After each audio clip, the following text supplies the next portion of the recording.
Hello, Gretchen and Owen. Corey with Creative Habitats here, ready to take you on a tour of my ideas. All right, throughout this video, I'm going to show you a number of different structural elements. And those structural elements in my drawings, they change. That is not by accident. It's simply me going, there's a number of different ways that we can approach this. But overall, the layout of this is the same. Also, on the plants, I'm not very specific at this point. There's a lot that will require some discussion that I need some feedback from you guys on. So the first drawing that I did was of this slide, and it shows a lot of the layout of things. Now, I know one of the things you mentioned was wanting to do treks here. I just feel like the hardscape may be more permanent. It just have a different feel to it. It also may flow better with the fire pit, and if you ever want to do a water feature, it will integrate with that a lot better as well. And let me show you how. So what you're looking at in here is all of this space flows together as one.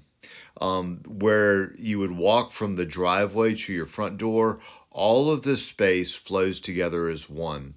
The walkway leading all the way down and then tying into these steps over here, it flows together as one. Ideally, I would like to not have steps throughout here, except for in this location. In terms of the elevation change, it can be done with boulders. It can be done with a more manufactured retaining wall block. But the idea is that we do have that in this location. Also, the fire pit I have as a separate space away from this area through here. My opinion is I like the idea of having some boulder elements in here. I don't necessarily like the idea of all this being flagstone. I think with the architecture of your house, having a paver, it just feels a little bit better. So let's move on and look at some things a little bit more closely. In this area, this is a photograph of what this space could look like. And that's what you see here. Notice how they have the upper level. It's pavers. You walk down steps, and then you come to a lower fire pit area. I would probably be more inclined to have this material and this material be the same, but I do like the idea of the boulders. I also like the idea of having some of the green space in here. It makes this just a little bit more livable. It also, you may not need all that much space in here. So the other thing this does is it cuts down some of the budget in terms of the cost of the pavers. So this is an example of the same thing where you have an upper space, you walk down to a lower fire pit area. I really like this video, or this photograph, because it shows how the space could be integrated with a water feature. Since you have an unlimited supply of water, I love the idea of having a water feature in there. We could do some really amazing things with that. And we could set it up, in terms of everybody, obviously we have to talk about budget, but we could set it up so that we get the feeder pipe in there and then come back at a later date and do some really neat things. In other words, I've done some pools like this where my customers actually get down into those pools, and it's sort of a waiting pool as well. So just know that there's a lot of options with this space right here. The trees. Now, one of the things that I noticed when I went inside, there's a lot of sunlight coming in here. The idea of putting crepe myrtles on some sort of tree, it still allows you to look out to the lake, but it does shade this and make this area just a little bit probably less hot. I found the perfect photo where it illustrates that idea, where these are single trunk crepe myrtles. These are not very mature. What I would do would be let this grow up taller, and then even these windows are very similar to yours, but let these grow taller where you can look out into the lake. So those are ideas on that. Let's talk about materials for this. Obviously, about pavers. There's so many different options for that. I just like the way that this meanders. Other examples of pavers. With your background, you know what pavers look like. Here's another view of this area. What I've done is I've created a little bit of a raised bed in here. We need to do that for all of your plumbing. It also creates a good planting space. This would be hardscaped through here. See how it flows from your driveway to your front door? All of this is one continuous space, and then it flows on down around, going to the steps on your deck over here. Sorry about that. All right, these are just some examples of different materials. This is the job that we just did not too long ago. I don't like the idea of having gravel in between these. You can see the space with this. This is a product called Firestone. I do like these pavers. For your application, I wouldn't recommend gravel. Here's another example of that.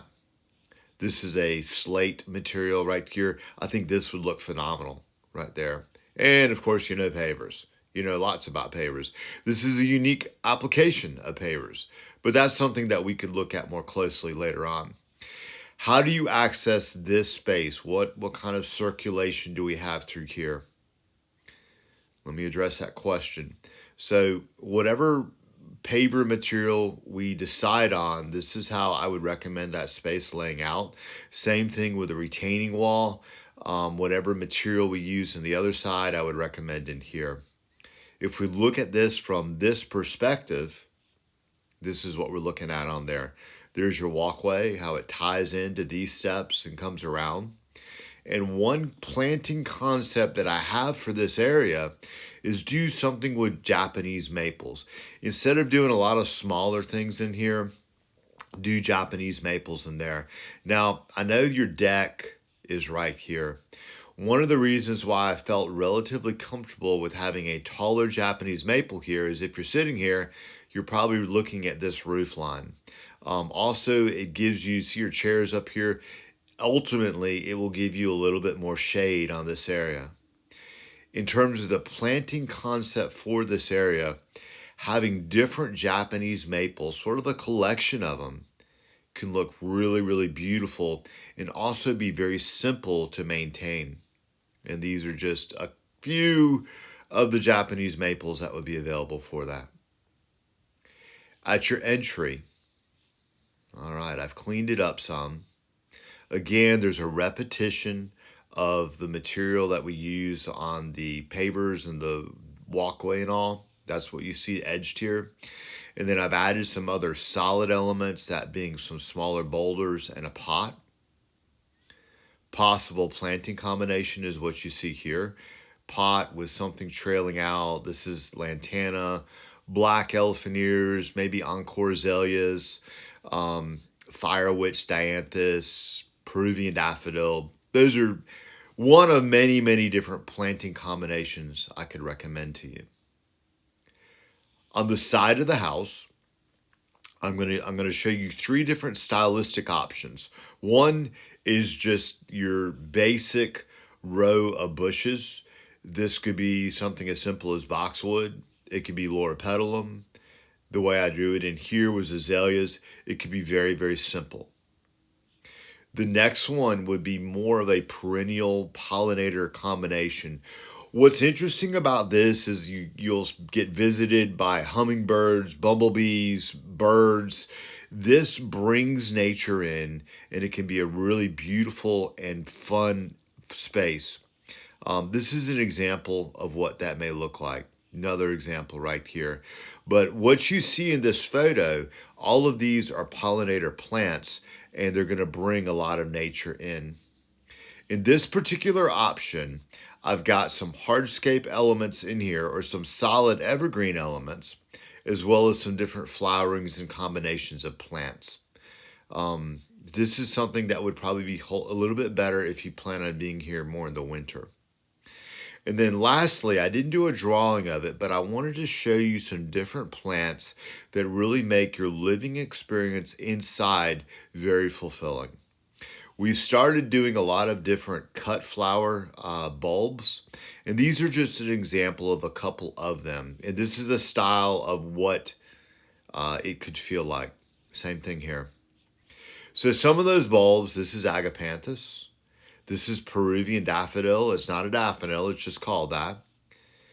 These are canna lilies, sedum, liatris. It's not really a bulb. These are Easter lilies. Again, not a bulb, but it's an element that I would use in there, that being butterfly bush. Amaryllises. Amaryllises are a great plant. Everybody thinks of them in terms of just Christmas because they're forced for Christmas, but these are a great summer plant that you can take cuttings of this, bring it inside, and it really, really beautifies your home. And then calla lily. I've used these and come back a month later, and they look as good a month later as the day that I cut them. Wanted to introduce you to another one too. If there's ever an opportunity to do a vine, this is passion vine. This is the fruit that comes off of it. And this vine is a host plant to butterflies. So just showing you options right there. But there's so many different things. So maybe take some notes on this and tell me what really stands out to you. In this location, what I recommend doing is mowing down the weeds, simplifying the space, and then doing some sort of an interesting tree in here. Some of those trees, this is sourwood. This is fall color on sourwood. The blooms that you see here, these come out in the summertime. Redbud, great plant to welcome the spring. Chionanthus, another spring welcoming plant. Loropetalum, the same thing. The only thing with this one is it may be in bloom before you might even think about going up to the lake. And then saucer magnolia. Any of those would be some really good trees for that particular location. And vitex. This is a summer bloomer, and this might be a great plant to have in that space during the summer. So that is a tour of my ideas. I would call this the first draft. I would like to get some feedback from you on it and just get your reaction to it. Get just some additional feedback about number one, the hardscape material that you like, and just the overall flow of everything. At any rate, hope you all have a great weekend. Corey with Creative Habitats Landscaping.